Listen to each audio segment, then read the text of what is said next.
Good afternoon, everybody. Welcome to Grounded for Life, episode 2. It's been a very long time, and I have some pretty important updates. So, first things first, I quit my full time job in construction project management.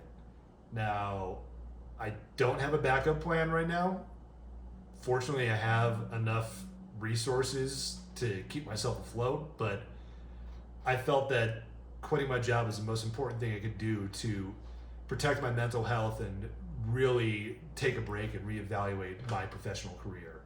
Um, and in doing so, I've had a lot of time to really sit and think about what I would like to do and also tackle some things that I just felt I didn't have space for when I was working that job due to the demanding nature of construction project management.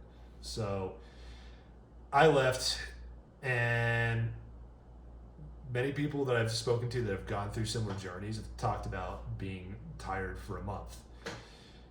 I definitely underestimated how tired you can feel after working a high stress job.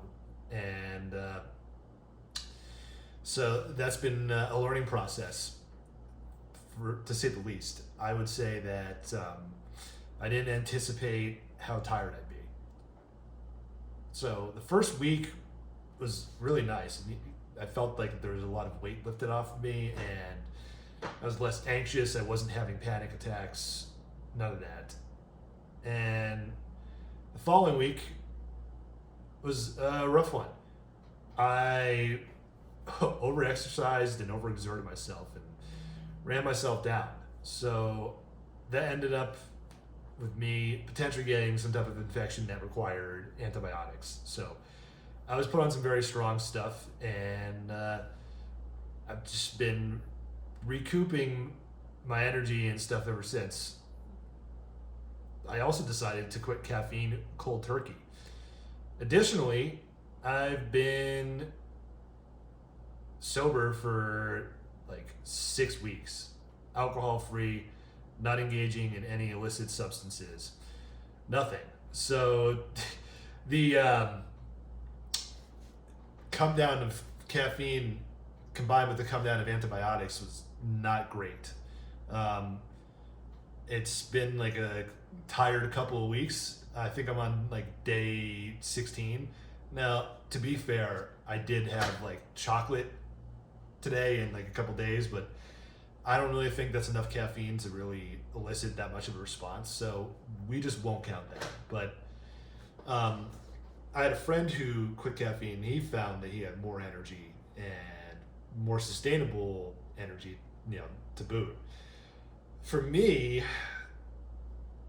I feel like where I used to be wired in the morning, now I'm a bit tired. I can still like exercise and frankly that does provide me with some energy, but it's just a very different experience. Now, I don't know if it's the fact that I was using caffeine to mask how tired I really was. I don't know. But I am trying to get away from the pattern that I have, which is to overthink and overanalyze everything. Um, so, while being forced to sit out and kind of take a lot of time to reflect and be a lot less yang, a lot less like hyper driven to get things done, which is what like work kind of trained me with as far as like habits. So I've had a ton of time to kind of sift through these things and reflect. And one thing I've been really reflecting about is rejecting the reality that I am an adult with ADHD. I think that there's been a very long period of time where I wanted to go it alone, and I didn't think I needed some type of therapy or medication. I'm at the point now where I'm actually considering going on something. I'm not sure if I'll go through with it, but I'm sitting with the notion of doing it. And without going into too much backstory, a lot of the mentorship that I received and talked about in episode 1 programmed me to look for every other alternative except for medication. I've tried meditation, I've tried yoga. Yoga stuck with me, meditation stuck with me, but as an ADHD person, I'm sure a lot of you can relate, like doing a daily habit of that stuff, it's difficult. And it's definitely one of the challenging parts is just staying consistent and getting tasks done. And I think with me discounting the fact that I have ADHD, I've put unnecessary pressure on myself and feel bad for not completing tasks when it's really just the way my brain works. Now, could I be more disciplined in how I'm forming habits to combat that? Yes. I have not been setting reminders to do things, and that's something that I intend on putting into practice. So there's definitely more dialogue to come with that, but from the people I've talked to who are going down this journey, I've heard all sorts of different opinions. One of them is it's great once you find the right combination, it's a game changer. And then other people have said, don't do that. I've had negative side effects from doing that. So, that's exposed something that's kind of even deeper and kind of connects to episode 1. When I first started this journey, I externalized the answer, meaning I didn't look within myself. I don't think at the time I had the wherewithal to think about that. So I went from mentor to mentor to mentor to mentor and took everything they said as gospel. So their beliefs became my belief. My belief is a patchwork of various opinions. That's kind of basic psychology, but I think if you do that too much, you're disempowering yourself. You're taking away power from your own intuition and judgment. Because ultimately, that's a very important thing, autonomy. Without that, we don't really have all that much free will. So, trying to keep this very short and succinct, I realized during this time that other people's programming was controlling my life to this day. And there's been a lot of messaging around self-love, around medication, around wellness, around food. There's all sorts of beliefs that have been planted in my head, and I didn't even realize it until I started actually having the space to process everything. Now, to be fair, I've been doing yoga very frequently and been doing yoga specifically targeted to the chakras. Now, whether you believe in it or not, that's irrelevant. I'm not here to push that on you.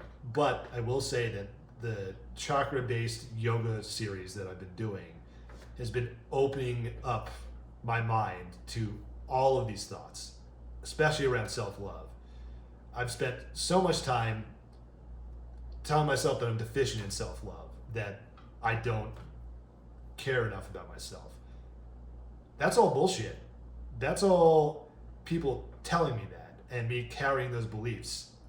Once you repeat something enough, you can be tricked into believing it pretty easily. It's kind of how politics works. It's how making a legal argument works. It's how a debate works. This is basic human nature here. So it's been really eye-opening to see how many other people's opinions are running my life versus what I think, what I care about. Where do I find validation within myself? So this is a continual journey I've been on, and it's been fantastic. I feel like I really do have more autonomy. So that's opened my mind up to the possibility of going on medication for a disability and even acknowledging it.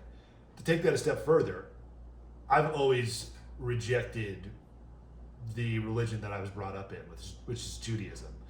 Now, I'm not saying I'm going to go convert, become a rabbi, study scripture, that sort of stuff, but I think that I've been rejecting that part of myself, which is a very unhealthy coping mechanism. And it's kind of ridiculous when you think about it, because I didn't want to be at temple when I was 5 years old. All of a sudden, I am just want nothing to do with Judaism. It is kind of funny to look back and be like, that was a very reactive, knee-jerk style reaction. So it's not that I'm going to become religious. I'm an omniist. I believe that all religions point towards something. But I will lean into my culture when I find comfort in it. I will talk to my cousin who is a lot more religious than me, and we can have various interesting discussions. He's got the Gnostic point of view. I've got the crazy, like, I've tried a bunch of different religions point of view. So I think it creates this very interesting dialogue, especially because, to his credit, he's very open-minded about this stuff. And so, like, I think that we need to be very careful with whose opinions we let influence us, because it might not be actually how you feel. And cognitive dissonance, I don't know if you ever felt that, it kind of sucks. It kind of feels like you're crazy, but you're not. And, the last thing we need to do is fuel that by just absorbing other people's beliefs and not developing our own intuition, our own skill, our own thought process, our logic. These are all really important things so that you can live the life that you want. So that leads me to point number 2, which is something I've been struggling with. Well, I have felt anxious before, but pandemic really turned up the anxiety. And in doing so, I became a hypochondriac. And it's been tough working through that and interrupting that type of obsessive thinking. I think it might be a byproduct of ADHD. I'm not 100% sure. That's honestly between me, my therapist, and my psychologist, or psychiatrist, I would say. But yeah, it's been tough to not ruminate and obsess about finding an answer to why I might feel a certain way, especially with my heightened body sensitivity.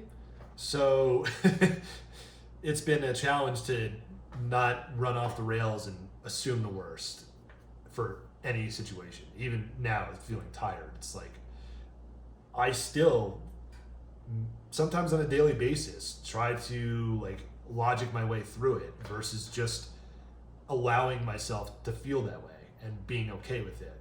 And I think from an energy perspective, that is the very mechanism that delays getting better from something, this like obsession. So I've gotten better with it, and I can tell my relationship with the type of thought process is changing, but man, it's a very difficult thing. If you haven't experienced it, you're lucky, because it can actually create health issues, believe it or not, from like stressing like that.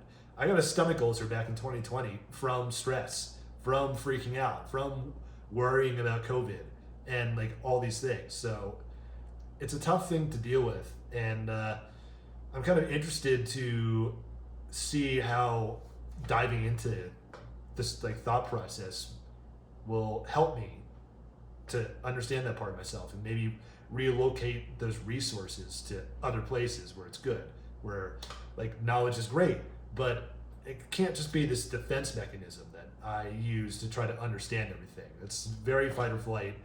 It's just very disruptive to everyday life. So those are some pretty big things. The other thing that I'm kicking around is how I can help other people and how that could potentially be my next career. Because I will be dead honest, I want nothing to do with construction management. I really don't. I've done it for 14 years, and I think that I've learned a lot and I've acquired tremendous valuable skill, but I would rather apply that to something that I want to be 100% committed about.